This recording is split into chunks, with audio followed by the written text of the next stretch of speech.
Hey, every offseason we have really difficult decisions that we need to make.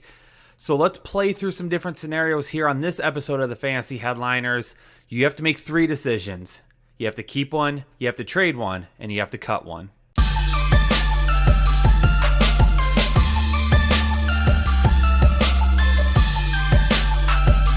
Hey, welcome back to another episode of the Fantasy Headliners. I'm Kyle Richardson. Thanks so much for tuning into this episode. We're going to have a little bit of fun with this one.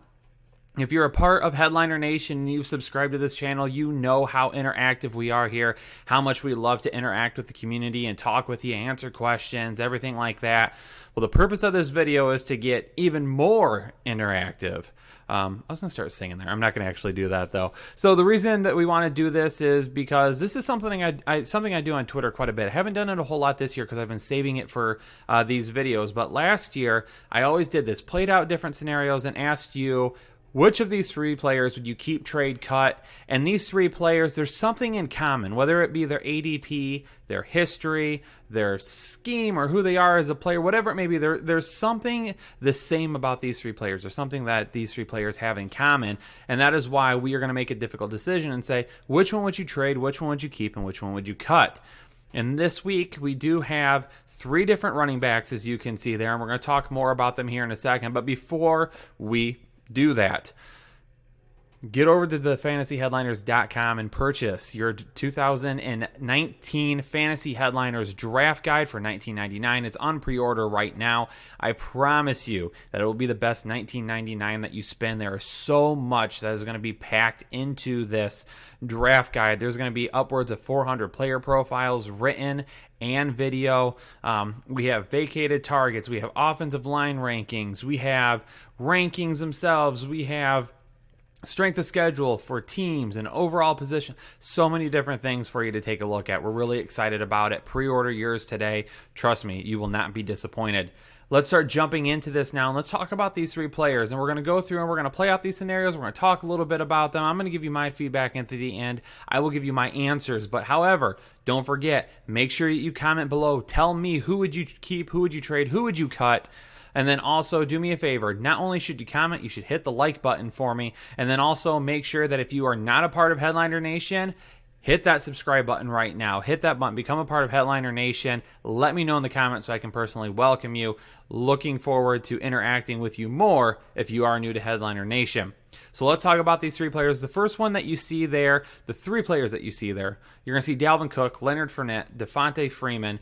These three players, what really is in common with them is their history, and they have a little bit of injury history. So who do we want to trust in 2019? Let's talk about these guys real quick. Dalvin Cook, he's missed 17 games the last two seasons, the most out of either of these three running backs, excuse me.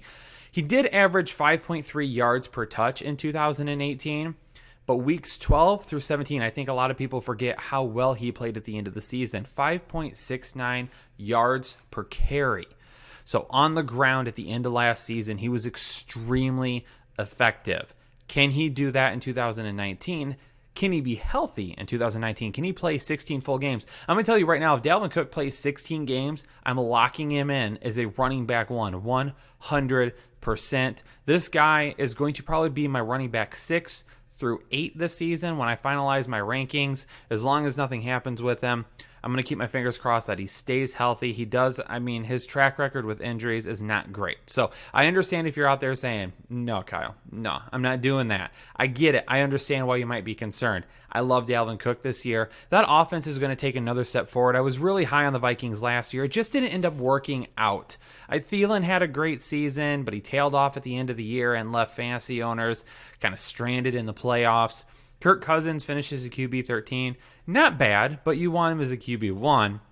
Stefon Diggs had a good year. Dalvin Cook was injured. Latavius Murray had to try and step in. Latavius Murray is gone now, though. And then obviously, if you're a fan of Kyle Rudolph, that didn't turn out well, especially for me because I really liked him last year. But anyway, neither here nor there. They're going to take a step forward. Sometimes with those offenses, man, I mean, Kirk Cousins came in last season. Maybe it's going to take a year. Maybe it took him a year to really build that connection with his wide receivers, to really establish himself in that offense. I think this year they're going to be really, really, really good. I think they're going to run the ball a lot. I think Dalvin Cook is going to get a lot of touches on the ground, a lot of touches through the air. This guy is a running back one. So if you can overlook the injury history, you have got an incredible athlete on your team, an incredible player on your team that's going to help you win a fantasy championship this year. Moving on now, our second running back is Leonard Fournette. I'm not the biggest Leonard Fournette fan, okay? So maybe I'm a little biased with this. I haven't liked him since college, though. And the reason is because even back in college, this was a guy that was always nursing some sort of injury. There was always something going on, an ankle, a knee, a hip. It didn't matter. There was always something going on with him that he might miss a week, or he had to miss a week, or he was limited through practice all week. And that's the NFL game today. I mean, guys are limited all the time. I get that. But Leonard Fournette just seems to be a little bit more fragile than I would like to have in terms of running backs on my team. And I can tell you, I don't love that offense this year either. In 2017, he did rush for 1,040 yards his rookie season. He did average 8.4 yards per reception the last 2 years as well. So he's been efficient in the passing game when he's been getting those opportunities. He hasn't really gotten those opportunities. However, I will tell you one thing about this offense, though. I'm not a fan of Nick Foles. I like Nick Foles, okay? The story in Philadelphia was excellent. Him as a person, I think he's a great person. I just don't like him as a player outside of Philadelphia. The last time he had a great, a great year in Philadelphia and then went off, it just didn't end up working out, okay? Same thing here. He's played well the last 2 seasons. He's in a new offense now. Not a ton of weapons around him, in my opinion. I like Keelan Cole. I know there's a lot of people out there that like the wide receivers somewhat from Jacksonville. I don't. I really don't like the team there a whole lot. We'll see what ends up happening with it. I will tell you one thing about Leonard Fournette. He hasn't been extremely efficient in terms of running either. He hasn't averaged 4.0 yards per carry yet. He's been at 3.9 the last couple of years. We used to say that about another running back, though. That was an argument against Melvin Gordon for a couple of seasons, as he just wasn't an efficient enough runner. However, obviously, he's put those things in the past. Leonard Fournette, I'm not saying he's Melvin Gordon by any means, but I'm saying he's got a lot of upside. He's a talented running back. He has talent.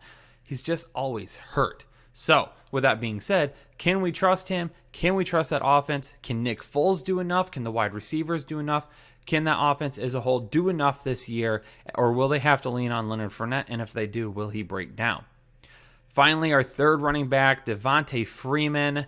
I've always been a big Devonta Freeman fan. Now, it hasn't worked out recently, obviously. He's missed 16 games the last 2 seasons, a majority of those games coming last year. He only played in 3 games last year, so that's where a majority of those games have come from, but he did miss some the year before as well. He was the running back 1 in 2015. He was the running back 6 in 2016. And from 15 to 17, he had 35 total touchdowns. So not only was he extremely effective on the ground and through the air, he was scoring a lot as well. Back-to-back seasons of 11 rushing touchdowns on the ground. So, I mean, the guy is uber talented. And let me tell you, that offense in Atlanta, we'll see what happens, but I'm high on them again this year. They were really good last year. Matt Ryan had an incredible season, finished in the top 5 of quarterbacks for the year. Calvin Ridley ended up being a lot better than I thought he would be. Obviously, you have Julio Jones. It's hard. Julio Jones, I'm going to say this, and it's kind of weird to laugh at, but Julio Jones took a step forward last year. I mean, it's hard to say that, but we saw him find the end zone a lot more often. He was the total package at wide receiver last year. Really, really good season. Austin Hooper is extremely underrated. And Mohamed Sanu, I know you might laugh at it a little bit, but Mohamed Sanu is a guy that you should probably keep on your team for some depth. He's a guy that you could play as a wide receiver 3 in certain matchups. So they have a really, really good team around him. They've worked on the offensive line. Devonta Freeman, he doesn't have to worry about Tevin Coleman anymore. Tevin Coleman is gone. Just like with Dalvin Cook, Latavius Murray is gone. With Leonard Fournette, TJ Yeldon is gone. So we look at these players, and these 3 players, another thing they have in common is they have a handcuff behind them that has had some work. TJ Yeldon not nearly as much, but Dalvin Cook's had to deal with Latavius Murray quite a bit, and then Tevin Coleman, obviously, with Devonta Freeman, was out there and was taking snaps away, taking carries away. So are these guys going to become workhorses in 2019? Are they going to be guys that we can, trust on our offense, trust to lead our team? What are we going to do with these three players? Now, let me break this down here for you. I'm going to give you my answers here in just a minute on what I would do. But keep in mind, we're looking at it, and Dalvin Cook, just because he is, a running back one in terms of ADP right now, he's a guy that you're getting early second, late first in some drafts. Just because he's the most talented, or just because he has the most upside, or just because his ADP is the highest, doesn't necessarily mean he's the guy we automatically say keep to. And I'm going to tell you why, because I'm going to trade Dalvin Cook, because Dalvin Cook has the most value in terms of return on investment right now, in terms of trade value. Because Dalvin Cook, people are going to pay for Dalvin Cook. People are paying for Dalvin Cook. I'm seeing a lot of trades out there right now. Dalvin Cook is going in because owners are like, you know what? I've dealt with it the last 2 years. I know the upside is there. I'm going to get rid of him. But there's still enough Dalvin Cook truthers out there that were like, yeah, let's get on him. Let's get him on our team. Getting him for some first round 2020 picks, some veteran players. I'm trying to think of some ones I've seen recently, and I can't remember them offhand. But Dalvin Cook has the most trade value. Nobody's trading for Leonard Fournette right now. Nobody's trading for Devonta Freeman right now. Neither of those guys are getting anything in terms of trade value. Yeah, you might find that one Leonard Fournette truther in your league, and he or she might be willing to pay up for him, but most people are not. So I'm gonna cut Leonard Fournette, which means I will be keeping Devonta Freeman, and I'll tell you why here in a second. But with Leonard Fournette, it's just too risky for me. Not only because I feel like even though they've all missed injuries or all missed time with injuries, Leonard Fournette to me feels to be the most fragile of them. With Dalvin Cook, yes, he's had some major injuries that have made him miss some time. But Leonard Fournette, it feels like every single week I'm looking at it and saying, what's going on with the guy? Is he going to play or not? How's that ankle doing? He punched a guy. Okay, so he was suspended for a game for punching a guy. He almost lost his bonus. He lost some money from the Jaguars. A lot of people thought he might be cut or traded. I just don't love that situation. I don't love the offense. I don't love Nick Foles leading the offense. There's just a lot of things I don't love about that situation. So that's why I'm going to go ahead and cut Leonard Fournette. Now, moving on to Devonta Freeman. He has the best return on investment in terms of where he's being taken in drafts. So Devonta Freeman is a guy that more than likely you're going to be able to get in the fourth round. I've seen him slip to the fifth in a few mock drafts and some ADP stuff. I've seen where there's been some sliver of times where he's been more of a round 5 pick than a round 4 pick.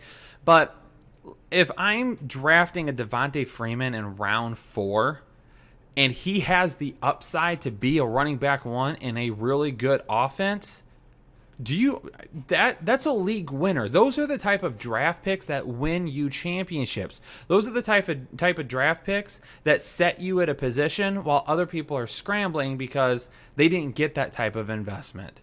So Devonta Freeman, absolutely. Let's say you have like a pick in the early first and you grab a McCaffrey, a Zeke, a Barkley, something like that. Come back at the end of the second and get yourself a wide receiver like Mike Evans. Then maybe at the start of the third, you take another wide receiver if you want to go that route. And then all of a sudden, when we get back to the fourth round, into the fourth, Devonta Freeman is sitting there in your lap to take.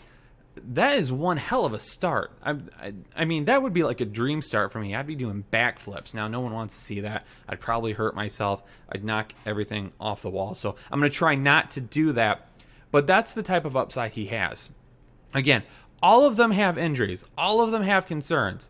There are pros and cons to all these guys. But what pros outweigh the cons? And then who can you get the most return on your investment for? Devonta Freeman's the guy for me that because I can get more for Dalvin Cook, I'll keep Freeman. I'll trade Cook. I'll get more for him. Instead of keeping Cook and trying to trade Freeman, you're not going to get a whole lot right now. So that's going to be my answer. Again, trading Dalvin Cook. I'm going to cut Leonard Fournette. I'm going to keep Devonta Freeman.